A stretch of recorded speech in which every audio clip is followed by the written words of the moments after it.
तुर्की सरकार के आदेश के बाद हागिया सोफिया म्यूजियम मस्जिद में तब्दील। लेकिन अब उठ रहे हैं कई सवाल। तुर्की की सरकार द्वारा इस्तांबुल स्थित विश्व प्रसिद्ध इमारत और म्यूजियम हागिया सोफिया को मस्जिद में तब्दील करने का फैसला लिया गया है।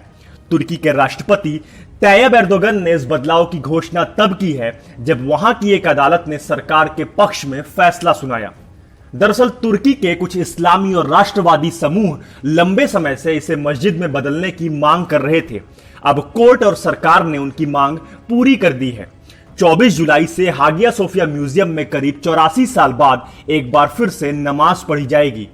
यूनेस्को के वैश्विक धरोहरों में शामिल हागिया सोफिया को 1500 साल पहले यूनानी साम्राज्य में एक कैथेड्रल चर्च के तौर पर बनाया गया था।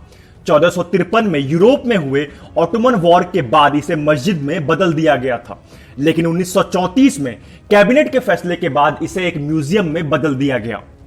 इस धरोहर के मस्जिद में तब्दील हो जाने के बाद तुर्की सरकार का कहना है कि हमारी मस्जिदों की तरह हागिया सोफिया के दरवाजे भी सभी के लिए खुले रहेंगे। राष्ट्रपति तैयब एर्दोगन ने कहा कि यहां स्थानीय विदेशी मुसलमान और गैर मुसलमान भी आ सकेंगे। उधर तैयब एर्दोगन के इस फैसले की जमकर आलोचना हो रही है।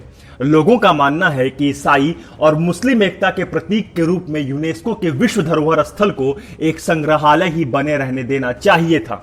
यूनेस्को के महानिदेशक ऑड्रे अजोले ने इस फैसले पर चिंता जताते हुए बयान दिया कि यह इमारत वास्तुकला की बेजोड़ कृति है और सदियों से यूरोप व एशिया के बीच वार्ता का अनूठा प्रमाण है।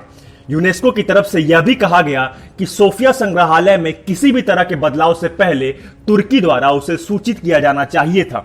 इसके अलावा संयुक्त राष्ट्र की तरफ से भी इस मामले में चिंता जताई गई है। अंतरराष्ट्रीय चर्च परिषद ने तुर्की के राष्ट्रपति को इस कदम पर एक पत्र लिखते हुए निराशा व्यक्त की और उनसे अपने फैसले को उलटने का आग्रह किया।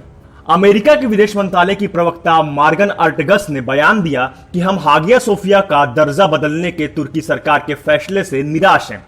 ग्रीस और रूस के ईसाई समुदाय ने भी इस पर अफसोस जताया है।